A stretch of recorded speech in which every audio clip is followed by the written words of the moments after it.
আসসালামু আলাইকুম। সংবাদে আপনাদের সবাইকে স্বাগত জানাচ্ছি। আমি ফিরোজ তোহা। শুরুতেই আরবে কেবলস সংবাদ শিরোনাম। আন্তর্জাতিক বিশ্বের সর্বশেষ গুরুত্বপূর্ণ আপডেট সংবাদে আপনাকে স্বাগত। শুরুতেই সংবাদ শিরোনাম, পরে বিস্তারিত।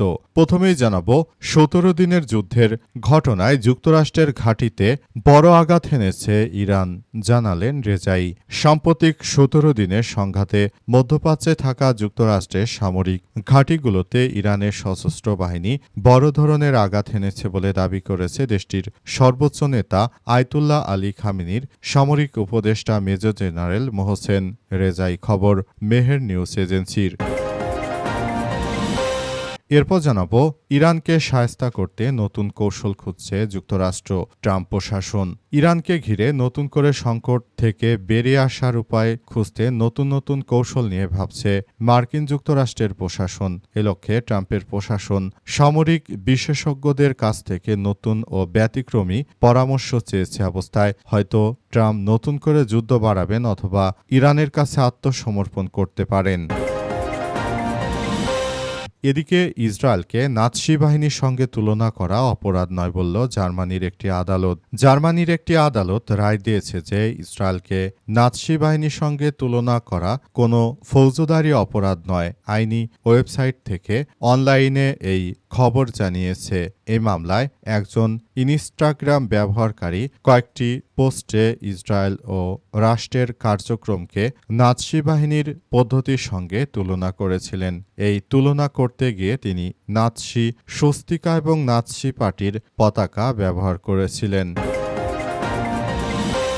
এবারে জানাবো, ওয়াশিংটনে ভয়াবহ দাবানল, ৭ শতাধিক বাড়িঘর পুড়ে ছাই। যুক্তরাষ্ট্রের ওয়াশিংটন অঙ্গরাজ্যে ভয়াবহ দাবানল ছড়িয়ে পড়েছে। ৭,০০০ একর জুড়ে ছড়িয়ে পড়েছে ৩টি বড় দাবানলে ওয়াশিংটন রাজ্য। দাবানলের তাণ্ডবে ৭ শতাধিক বাড়িঘর, ব্যবসা প্রতিষ্ঠান ও অনন্য স্থাপনা পুড়ে ছাই হয়ে গেছে। এবং সর্বশেষ জানাবো, ঢাকা কলেজে ছাত্রদল ছাত্র শিবির সংঘর্ষ, কয়েকজন আহত।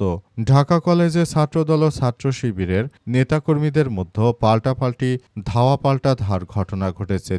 দুই পক্ষের কয়েকজন আহত হয়েছে বলে জানা গেছে। আজ দুপুর 12:30টার দিকে এমন ঘটনা ঘটে বলে কলেজ কর্তৃপক্ষ নিশ্চিত করেছে। এই ঘটনায় এখন পরিস্থিতি থমথমে অবস্থা বিরাজ করছে। অনেকেই বলাবলি করছে যে আসলে এই ধরনের ঘটনাগুলো খুবই মর্মাহত করেছে আমাদের সবাইকে।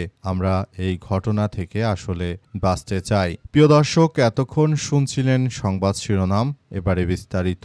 তবে তার আগে বন্ধুরা, অনুরোধ থাকবে এই সংবাদটিতে একটি লাইক দিন।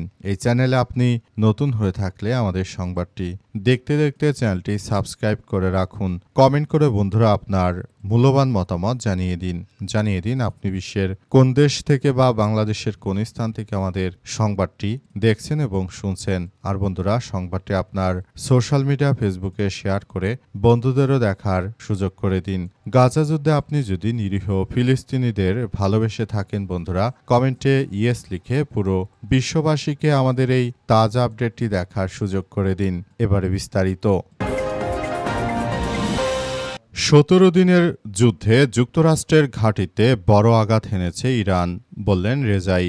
সম্প্রতি ১৭ দিনের সংঘাতে মধ্যপ্রাচ্যে থাকা যুক্তরাষ্ট্রের সামরিক ঘাঁটিগুলোতে ইরানের সশস্ত্র বাহিনী বড় ধরনের আঘাত এনেছে বলে জানিয়েছে দেশটির সর্বোচ্চ নেতা আয়াতুল্লাহ আলী খামেনির সামরিক উপদেষ্টা মেজর জেনারেল মোহসেন রেজাই। খবর মেহের নিউজ এজেন্সির। আজ স্থানীয় এক গণমাধ্যমে দেয়া সাক্ষাৎকারে রেজাই বলেন, এই সংঘাতকে তৃতীয় বিশ্বযুদ্ধ বা মহরমের ১৭ দিনের যুদ্ধ হিসেবে উল্লেখ করা উচিত। এই যুদ্ধে আমরা আমেরিকার বিরুদ্ধে বড় ধরনের আঘাত এনেছি। তিনি আরও বলেন, বিশ্বের কাছে এই যুদ্ধ অপ্রত্যাশিত মনে হলেও ইরানের জন্য এটি ছিল পূর্ব অনুমানযোগ্য। তিনি দাবি করেন, জাতীয় টেলিভিশনে দেয়া এক সাক্ষাৎকারে আগেই বলেছিলেন যে তৎকালীন মার্কিন প্রেসিডেন্ট ডোনাল্ড ট্রাম্প চুক্তি থেকে সরে গিয়ে হামলা চালাতে পারেনি। রেজাই আরও জানান যে চুক্তি স্বাক্ষরের পর প্রথম ৪-৫ দিন ছাড়া যুক্তরাষ্ট্র ইরানের সঙ্গে করা সমঝোতা শর্ত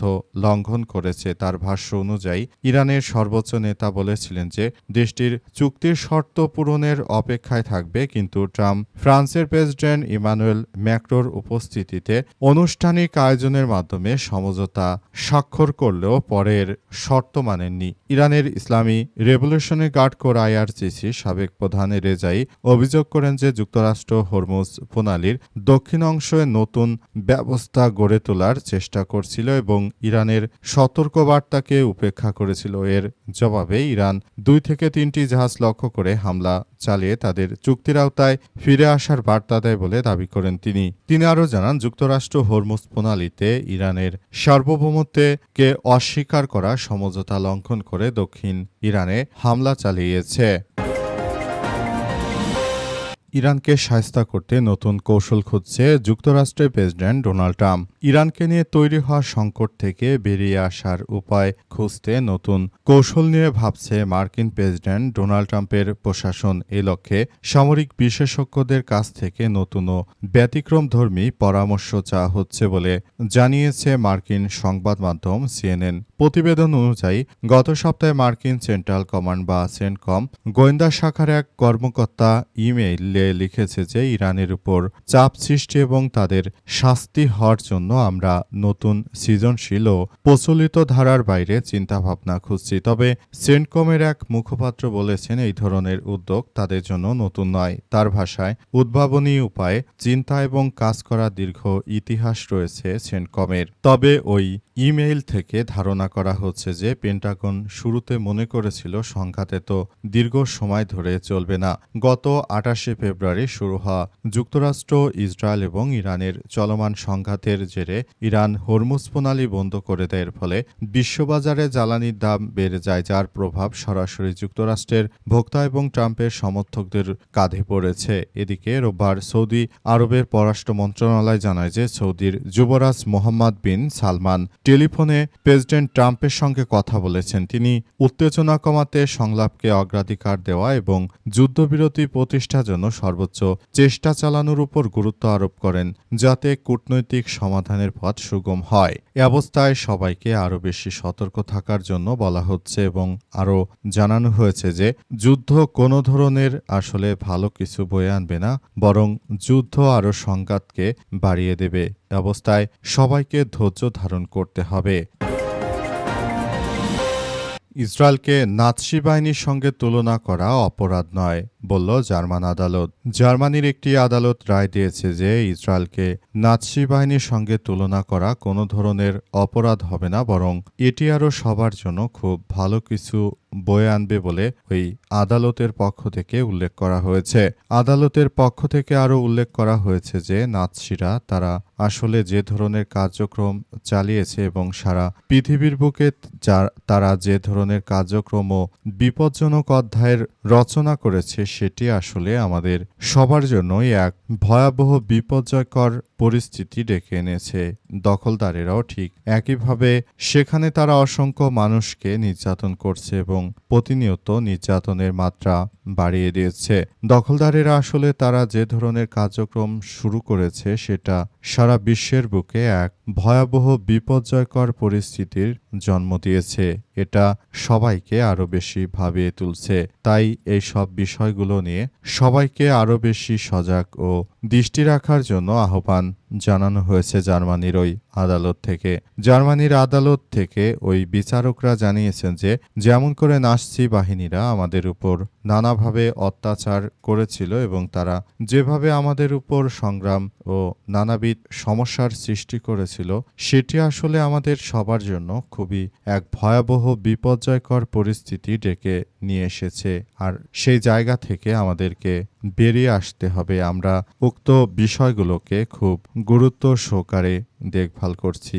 আমরা মনে করি যে এই ধরনের ঘটনাগুলো আমাদের সঙ্গে প্রতিনিয়ত ঘটছে এবং সেটি আমাদের সবার জন্য খুবই বিপজ্জনক অধ্যায় হিসেবে রচিত হয়েছে।